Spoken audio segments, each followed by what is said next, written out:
నమస్తే అక్షరం కార్యక్రమానికి స్వాగతం. ఈరోజు మన అక్షరం అతిథి డాక్టర్ సమ్మెట విజయ్ గారు. ఆవిడ కథా రచయిత్రి, కవయిత్రి, నాటకకర్త. అంతేకాదు ముఖ్యంగా అబ్బూరి ఛాయాదేవి గారి కథల గురించి ఆవిడ చేసిన ఎంఫిల్ థీసిస్ చాలా ప్రత్యేకమైన పుస్తకం. దాని గురించి అంతేకాకుండా ఆవిడ సాహిత్యం గురించి ఆవిడ మాటల్లోనే తెలుసుకుందాం. నమస్తే విజయ్ గారు. నమస్తే అండి. ముందుగా మీ అందరికీ హృదయపూర్వక అభినందనలు. నేను విశ్రాంత ఉపాధ్యాయురాలిని. జూన్లోనే రిటైర్ అయ్యాను. ప్రస్తుతం పూర్తిగా రచనల మీద కాన్సన్ట్రేట్ చేశాను. అయితే కవిత్వం ముందు రాశాను, వ్యాసాలు రచించాను, తర్వాత నాటకరంగం మీద పరిశోధన చేశాను. ఎంఫిల్ ఏమో కథల మీద, అబ్బూరి ఛాయాదేవి గారి కథల మీద చేశాను. మొత్తంగా సాహిత్యం అంటే తెలుగు భాష మీద, సాహిత్యం మీద ఉన్న ఆసక్తితో నేను పిహెచ్డి చేశాను. అది అన్ని ప్రక్రియల్లో నాకున్నటువంటి ఉత్సుకతని నేను ఏదో ఒక రూపంలో ప్రకటించే ప్రయత్నం చేస్తున్నాను.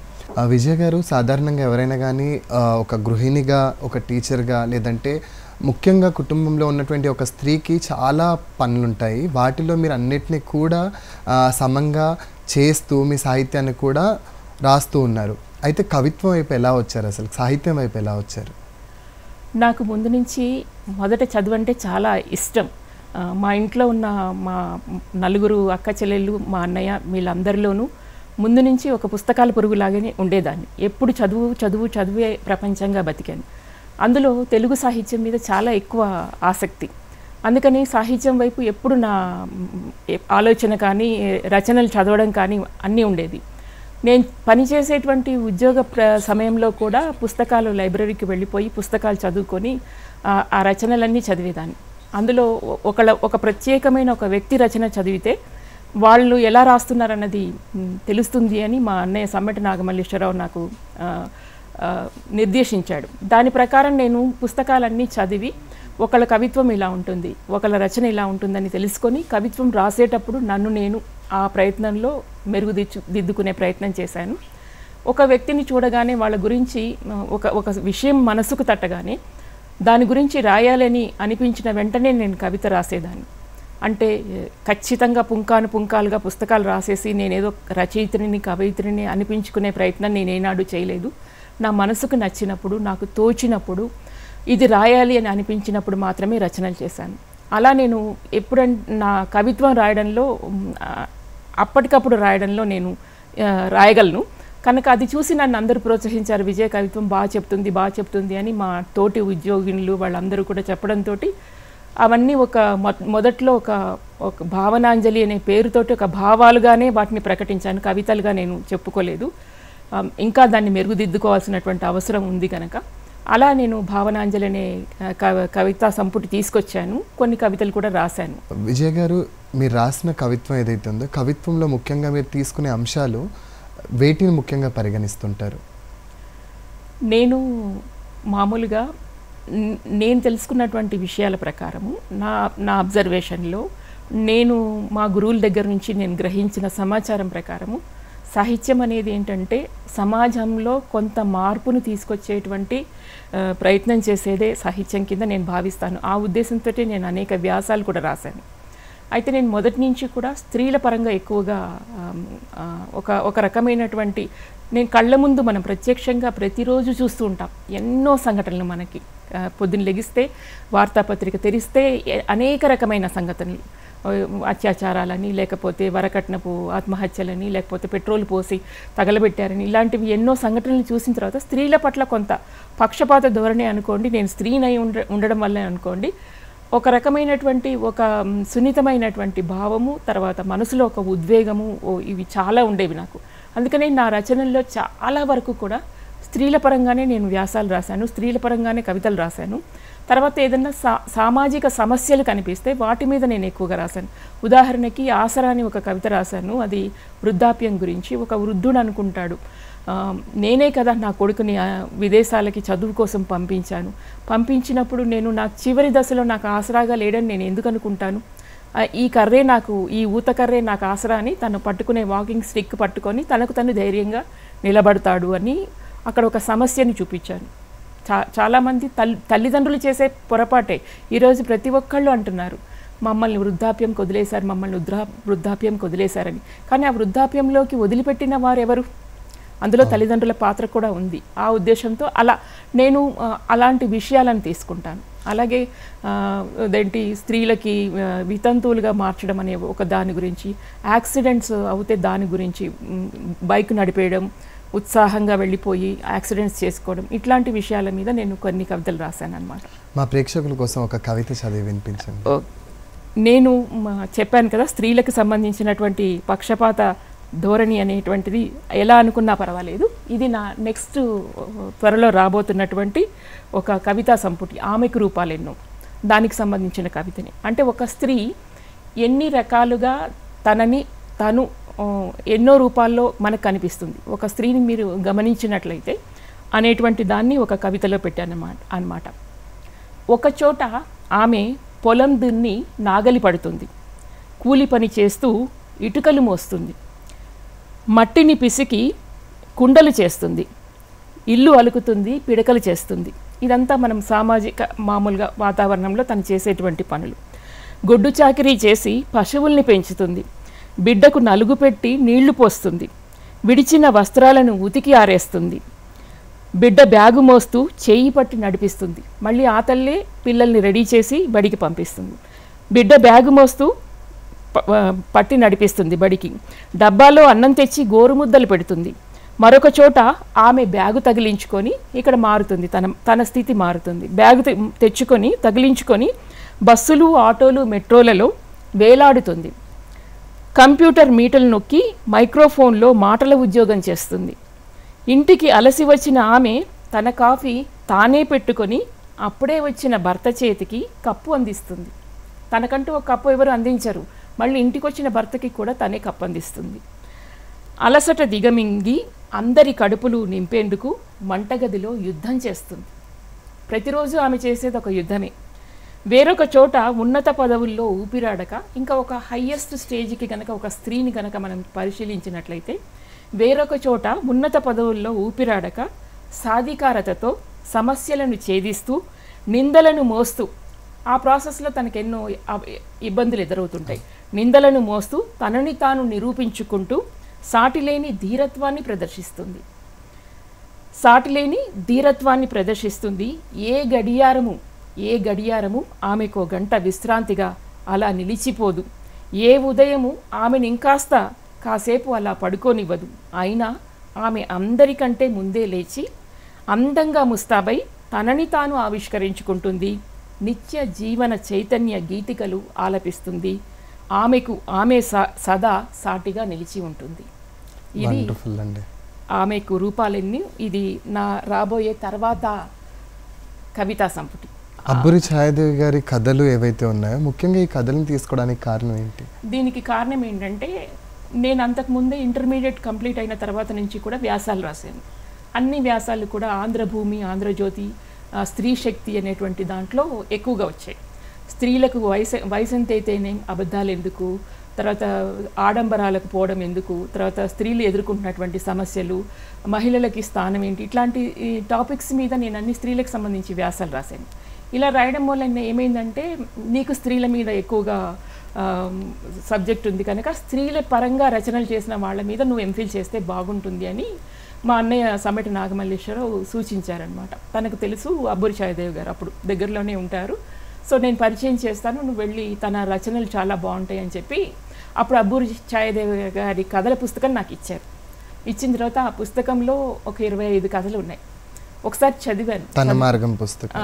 అయితే చదివేటప్పటికి నాకు చాలా అదేంటి, అసలు ఎలా రాశారు ఇంత మంచి కథలు, నేను దీని గురించి తప్పనిసరిగా నేను ఎంఫిల్ చేయాల్సిందే అని అనుకొని తన పర్మిషన్ తీసుకున్నాను.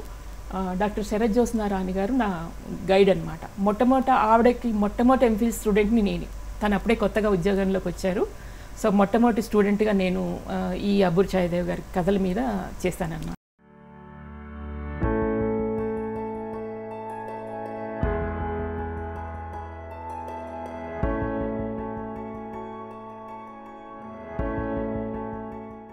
తర్వాత మీరు నాటక రంగం, ముఖ్యంగా తెలుగు సాహిత్యంలో ఒకప్పుడు నాటక రచయితలు ఉన్నారు, నాటకాలు వేస్తూ చాలామంది వాళ్ళు రాసిన రచనల్ని నాటకంగా చేసుకుంటూ వచ్చారు. కానీ ఇప్పుడు చూసుకున్నట్లయితే నాటకాలు రాసేవాళ్ళు చాలా తక్కువ అని చెప్పొచ్చు.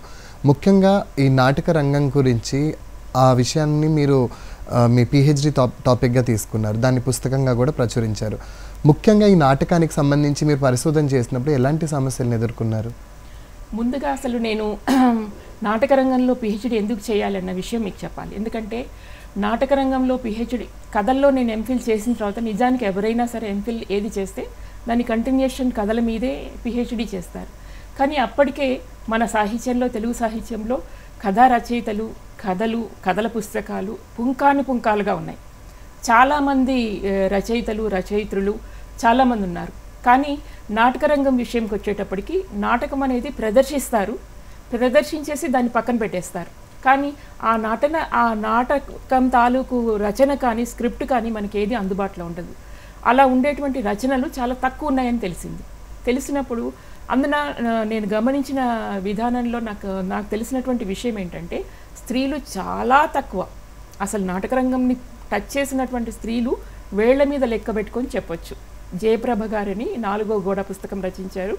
తర్వాత ఇంకా ఒకళ్ళిద్దరు ఉన్నారు, తెన్నేటి సుధా గారు చారిత్రక నాటకాలు, ఇంకో కొంతమంది మాత్రమే నాటకాల మీద రాశారు. ఆ తర్వాత నేనే చేశానన్నమాట. అయితే నాటక రంగంలో నేను గమనించిన విషయం ఏంటంటే, చాలామంది కూడా నాటకాలు ప్రదర్శిస్తారు, కానీ ఎవరు కూడా ఆ పుస్తకం అచ్చివేయరు.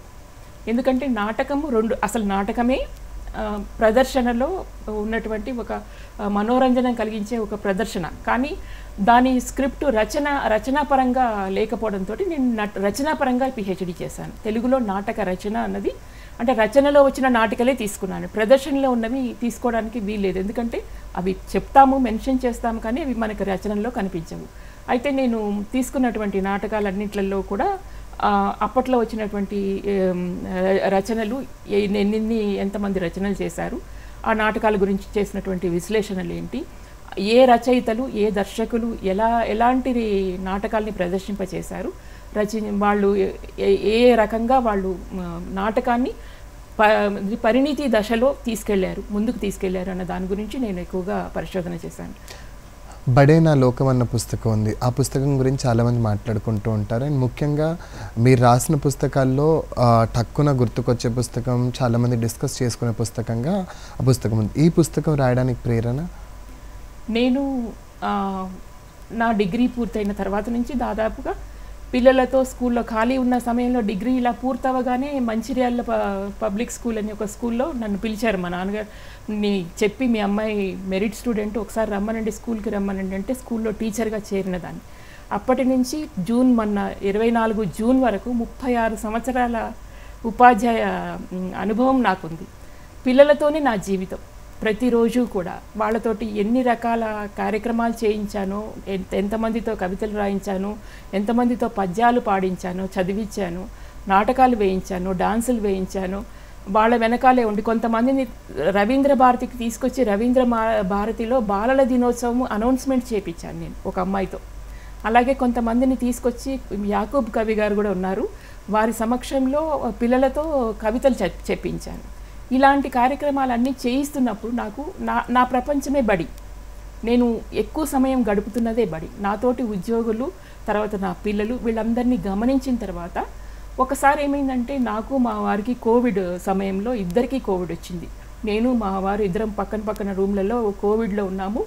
నాకు కంజెషన్ ఎక్కువగా ఉన్నప్పుడు, నేను చాలా అవస్థపడుతూ ఉన్నప్పుడు, ఎవరైనా సరే మనకున్నటువంటి బాధని మర్చిపోవడానికి, అంటే నేను ఒక మెచ్యూర్డ్, నాలో ఒక ముందు నుంచి ఆ ఆలోచన ఉంది, ఎలా మనము భయపడిపోయి అలాంటి రకం కాదు నేను. అందుకని కొంచెం మన మనసుకి నచ్చే విషయం గురించి ఆలోచిస్తేనో రాస్తేనో మీ మనసు తేలిక పడుతుంది అన్న సమయంలో నా బడి గురించే నేను ఎందుకు రాయకూడదని అప్పటికప్పుడు పేపర్ పట్టుకొని నా బడి సంగతులన్నీ రాసుకుంటూ వచ్చాను.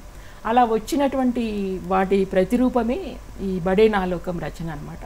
ఒక మీనా అని ఒక టీచర్, దాదాపుగా ఆ టీచర్ అనుభవాలన్నీ నా అనుభవాలే. వాటన్నిటినీ పెట్టి ఎలా పిల్లలు ఒక ప్రభుత్వ పాఠశాలలు ఎలా ఉంటారు, వాళ్ళ మనస్తత్వం ఎలా ఉంటుంది, వాళ్ళు ఎదుర్కొనేటువంటి సమస్యలు ఎలా ఉంటాయి అన్న దాని గురించి నేను ఎక్కువగా చెప్పే ప్రయత్నం చేశాను. బడే నా లోకం ఇంకొక ప్రత్యేకత ఏంటంటే, నేను మామూలుగా పుస్తకం రాసేటువంటి ఒక రచయితకి ఎప్పుడూ కూడా అది ఎక్కడ ఆవిష్కరించుకోవాలి, సభ ఎక్కడ పెట్టుకోవాలి, అతిథులు ఎవరు, ఇలాంటివన్నీ సమస్యలు ఉంటాయి. నేను ఒక తెలుగు ఉపాధ్యాయురాలుగా ఉంటూ బడిలో వాళ్ళకు ఒక ప్రాజెక్ట్ వర్క్ ఉంటుంది. అందులో ఏంటంటే పుస్తక సమీక్ష అని ఒకటి ఉంటుంది. అది ఎంత పిల్లలకి పుస్తకమే చదవడం రాదు, పుస్తకం సమీక్ష చేసే పరిస్థితి వాళ్ళకు ఉంటుందా? అయితే పుస్తక సమీక్ష అంటే మా పిల్లలకి ఎవరికీ తెలియదు. అది చూపించడం కోసం నేనేం చేశానంటే నా పుస్తకాన్ని పిల్లల మధ్య ఆవిష్కరింపజేశాను. మా బడి ప్రధానోపాధ్యాయుడు ఇద్దరున్నారు మాకు. వాళ్ళ పర్మిషన్ తీసుకొని బడిలోనే పుస్తక ఆవిష్కరణ పెట్టి పిల్లలకే అంకితం ఇచ్చి పిల్లల మధ్యలో పుస్తకం ఆవిష్కరింపజేసి నా కోరిక తీర్చుకున్నాను అనమాట. నా మనసులో ఆ కోరిక, పిల్లలతో నేను మమేకమైపోయిన నా జీవితాన్ని అలా ప్రజెంట్ చేయాలని అనుకున్నాను. అప్పుడు బిఆర్కే శర్మ గారు, సమ్మెట ఉమాదేవి గారు వీళ్ళందరూ కూడా వచ్చారు. ఆ పుస్తకం వాళ్ళందరి మధ్య పుస్తకం ఆవిష్కరించి వాళ్ళకే అంకితం ఇచ్చి ఇలా పుస్తక ఆవిష్కరణ సభ ఇలా జరుగుతుంది, ఇలా రాసినటువంటి పుస్తకాలనే మీరు చదవాలి, చదివి వీటిని సమీక్షించాలని చెప్పగలిగాను. తెర వెనుక గురించి అన్న ఒక పుస్తకం ఉంది. ఈ పుస్తకం అంశాలని తీసుకున్నప్పుడు ఎట్లాంటి జాగ్రత్తలు తీసుకున్నారు? నేను తెలుగులో నాటక రచన అనేటి మొదటి నా పరిశోధన గ్రంథము నాటక రంగానికి సంబంధించి. అది పూర్తి చేసిన తర్వాత నా మనసులో నాటక రంగానికి సంబంధించి తర్వాతి రచన గురించి ఒక ఆలోచన ఉండింది, అప్పుడే ఉండేది. అప్పటి నుంచి కూడా నేను మధ్యలో ఈ రకరకాలైనటువంటి ఈ పని ఒత్తిళ్లలో ఉండి ఏం చేశానంటే ఎలాగైనా రాయాలని మనసులో అనుకున్నాను. అప్పుడు ఏమనుకున్నానంటే ఒక సభకి వెళ్ళాను, నంది నాటకోత్సవాలకి వెళ్ళాను. వెళ్ళినప్పుడు నాతో ఒక ప్రముఖమైన ఒక వ్యక్తి కూర్చుని ఉన్నారు. నా పక్కన కూర్చుని ఒక లైటింగ్ పెట్టేటువంటి ఒక వ్యక్తికి ఒక ప్రవీణ అని ఒక అవార్డు ఇస్తూ అతన్ని పిలిచారు వేదిక మీద. ఏరా నువ్వు పొద్దున్న లేచి పెడతావు, ప్లగ్గులు పెడతావు, నీకు ఒక అవార్డా అని ఒకరు ఇచ్చేశారనమాట. ఆయన్ని చులకనగా మాట్లాడారు. నాకు అది నచ్చలేదు. వాళ్ళు ఇవన్నీ పెట్టకపోతే మనకంటూ ఏమీ ఉండదు కదా. ఒక ప్రోగ్రామ్ ఇప్పుడు మనం ఇది చేస్తున్నామంటే దీనికి సంబంధించినటువంటి ఎక్విప్మెంట్ అందరూ పెడితేనే కదా మన ప్రోగ్రామ్ సక్సెస్ఫుల్గా. కనుక ఒక నాటకం వేయాలంటే ఒక మేకప్ వేసేవాళ్ళు, ఒక వస్త్రాలు అందించేవాళ్ళు, ఆహార్యం ఇచ్చేటువంటి వాళ్ళు, లైటింగ్ చేసేవాళ్ళు, శబ్దము ఇచ్చేవాళ్ళు, ప్రాంప్టింగ్ చేసేవాళ్ళు, తర్వాత దాని గురించి ప్రచారం చేసేవాళ్ళు, వీళ్ళందరూ చాలా ప్రముఖమైన వ్యక్తులని నా అభిప్రాయం. శ్రీశ్రీ గారు అన్నట్టు తాజ్మహల్ నిర్మాణానికి రాళ్ళెత్తిన కూలీలు ఎవరు అన్నట్లుగా తెర వెనుక ఇంతమంది మనుషులు పనిచేస్తేనే తెర ముందు ఒక నాటిక అద్భుతంగా ప్రదర్శింపబడి పేరు పొందుతుంది. అప్పుడు మనం ఏం చేస్తాం, తెర ముందు ఉన్నటువంటి నాటిక ప్రదర్శించిన తర్వాత ఆ నటుడికి, దర్శకుడికి మాత్రమే మనము పట్టం కడతాము, మెచ్చుకుంటాము. కానీ వీళ్ళతో పాటు వీళ్ళందరూ కూడా సమానంగా కష్టపడ్డారు, వీళ్ళకి ఎక్కువ ఇవ్వండి కానీ వాళ్ళని కూడా గుర్తించండి అన్న ఒక్క ఆలోచనకి ప్రతిరూపమే తెర వెనుక. ఈ తెర వెనుక పుస్తకం అంతా కూడా సాంకేతిక నిపుణులకు సంబంధించినటువంటి పుస్తకం అన్నమాట. ఒక రకంగా తెరకి సంబంధించి తెర వెనకాల, తెర ముందు, తెరకి సంబంధించి వేదిక మీద ఈ జీవితాలన్నింటినీ కూడా ఆవిష్కరించుకుంటూ వచ్చారు.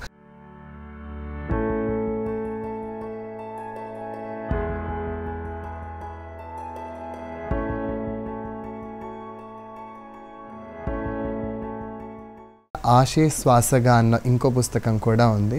ఇది కూడా ముఖ్యంగా మాట్లాడుకున్నప్పుడు దాంట్లో తీసుకున్న అంశాలు ఎప్పటికప్పుడు ప్రత్యేకంగా ఇన్స్పైరింగ్గా ఉంటాయి. ఈ పుస్తకాన్ని తీసుకున్నప్పుడు మీరు ఎట్లాంటి జాగ్రత్తలు తీసుకున్నారు, లేదంటే ఇన్స్పిరేషన్ అసలు ముఖ్యంగా అసలు ఎందుకు ఈ పుస్తకాన్ని తీసుకురావాలనుకున్నారు? నేను ఉపాధ్యాయురాలుగా పనిచేస్తున్నప్పుడు నాతోటి ఉద్యోగులు ఉన్నారు, 2-3. వారు క్యాన్సర్ వచ్చి అవస్థపడుతూ ఉన్నారు. వాళ్ళు పడుతున్నటువంటి బాధని నేను స్వయంగా గమనించాను. వాళ్ళకి ప్రతి ఒక్క బాధని నేను గమనించి వాళ్ళు ఇమీడియట్గా హాస్పిటల్కి వెళ్ళడము, అడ్మిట్ అవ్వడము, వాళ్ళకి క్యాన్సర్ అని తెలియడము, వాళ్ళకి ఆపరేషన్ చేయడము, ఇవన్నీ చూశాను అనమాట. వాళ్ళ బాధల్ని నేను చూశాను. అప్పుడే నాకు ఒక సభలో నాకు సాహిత్యంలో నాకు ఒక పురస్కారం ఇస్తున్నారని శ్రీశ్రీ కళావేదిక వారు పిలిచారు. దాంట్లో నాకు వైద్య రంగంలో డాక్టర్ కిరణ్ కుమార్ గారికి వస్తే మేమిద్దరం తీసుకుంటున్నప్పుడు కిరణ్ కుమార్ గారు ఎవరు అంటే ఆంకాలజిస్ట్ అన్న విషయం నాకు తెలిసింది. అప్పుడు ఆయన్ని నేను కలిసి అప్పుడే మాట్లాడాను. సార్, ఇలా నా చుట్టూ ఉన్న వాళ్ళ గురించి ఒక రచయిత్రిగా నేను అలా చూస్తూ ఉండలేను, వాళ్ళ బాధల్ని నేను వ్యక్తపరచాలి అనుకుంటున్నాను, కాకపోతే నాకు మీలాంటి వాళ్ళు ఎవరైనా సహాయ సహకారాలు అందిస్తే రాస్తాను అని అన్నప్పుడు గో హెడ్, మంచి సంకల్పం అమ్మ నీది అన్నారు. అన్న తర్వాత ఇంటికి వచ్చేసాను. నేను మనసులో అంతా అదే ఉంది. అయితే సాధారణంగా ఎవరైనా సరే ఒక క్యాన్సర్ వచ్చినటువంటి వాళ్ళు వాళ్ళకు వచ్చినటువంటి వ్యాధిని గురించి బయటి వారికి చెప్పుకోవడానికి ఇష్టపడరు. అలాంటిది నేను అడిగిన ప్రతి ఒక్కరూ కూడా నాతో వాళ్ళకున్నటువంటి అనుబంధం అవ్వచ్చు, లేకపోతే వాళ్ళు జీవితంలో చవి చూసినటువంటి అనుభవం తాలూకు ఆలోచనలు కావచ్చు. వాళ్ళు అన్నారు, మేము ఇప్పుడు జీవితాన్ని ఒక చివరి అంచు వరకు వెళ్ళి తిరిగి వస్తున్నాం, మేము ఆ స్టేజ్కి వచ్చిన తర్వాత మాకు ఇంకా ఇవన్నీ ఎందుకు, మేమేమీ ఆలోచనలు మాకేమీ లేవు, నువ్వు ఏది అడుగుతావో మేము అది సమాధానం చెప్తామని ప్రతి ఒక్కరూ నాతో వాళ్ళ స్టోరీస్ షేర్ చేసుకున్నారు, వాళ్ళ కథల్ని చెప్పారు.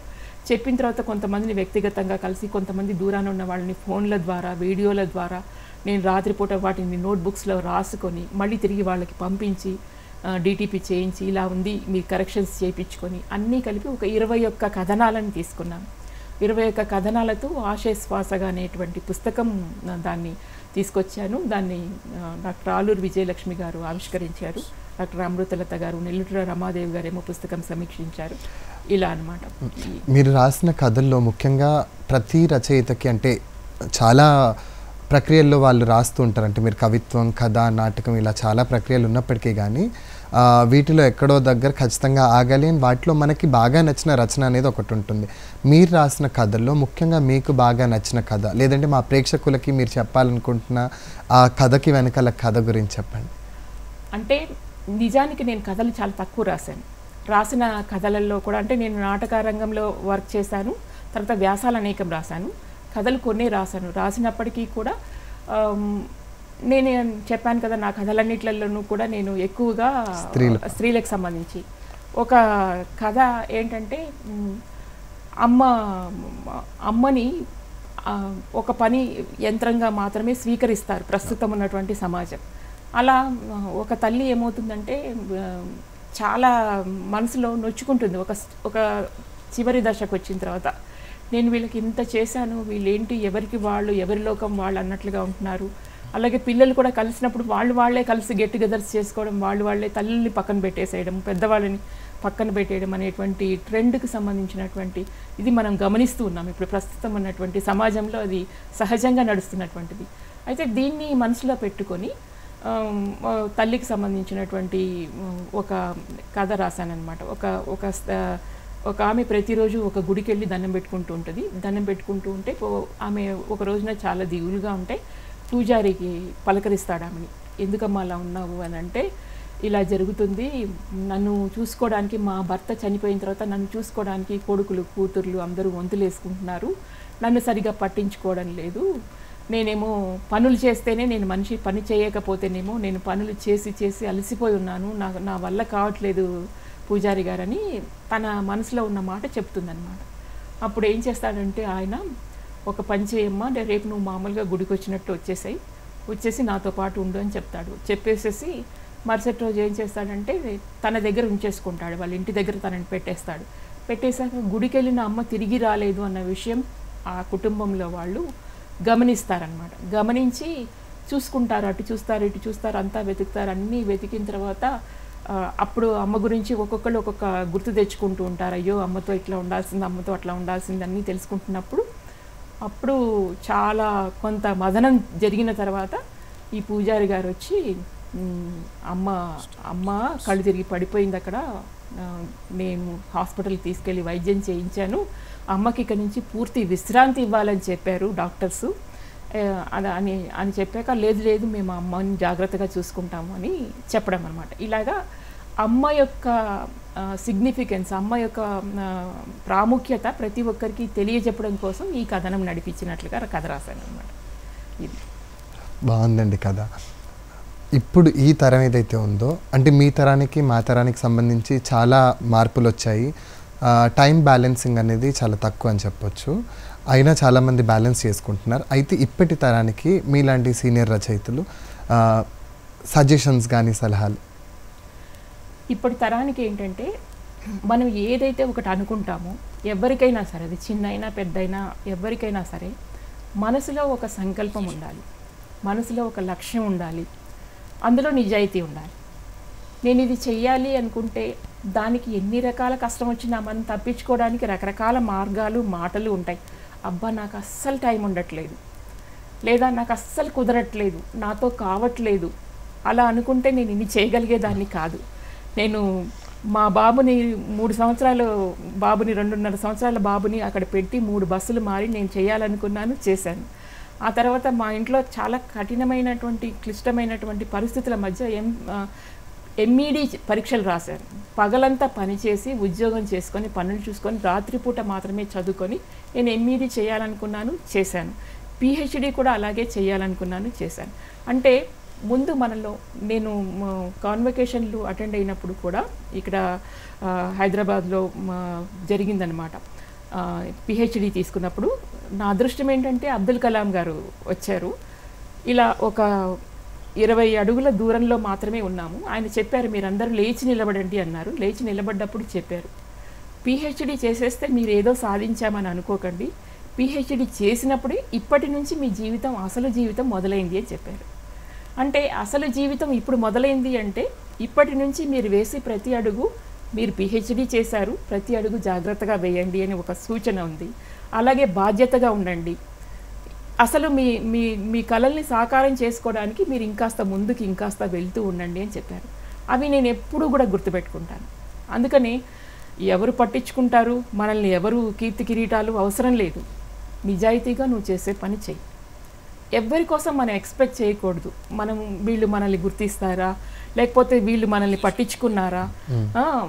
చాలా ఇప్పుడు నడుస్తున్నటువంటి ట్రెండ్ ఎలా ఉందంటే ఒకరికొకరు సమూహాలుగా ఉండటము, ఒకరి మీద ఒకరు ఈర్షలు అసూయలు పెంచుకోవడము, ఒకళ్ళు పైకి వస్తుంటే చూడలేకపోవడము, ఇలాంటివన్నీ కూడా చాలా ఉన్నాయి. వీటన్నిటిని మనం పక్కన పెట్టాలి. ముందు నిజాయితీ నీదైతే, మనసు నీ సంకల్పం నీది మంచిగా పెట్టుకుంటే, నువ్వు చేయాలనుకున్న పని పూర్తిగా పరిపూర్ణంగా కష్టపడి చేస్తే కష్టపడిన వాళ్ళకి ఎప్పుడూ కూడా విజయం వెన్నంటే ఉంటుంది, ఫలితం ఉంటుంది. చాలా విషయాల్ని మాతో పంచుకున్న డాక్టర్ సమ్మెట విజయ గారు, ఇలాగే మీరు మీ రచనల్ని కొనసాగించాలని కోరుకుంటున్నాము. చాలా ధన్యవాదాలు. Thank you. మరో అక్షరం కార్యక్రమంలో మరో అతిథితో కలుద్దాం. అంతవరకు సెలవు.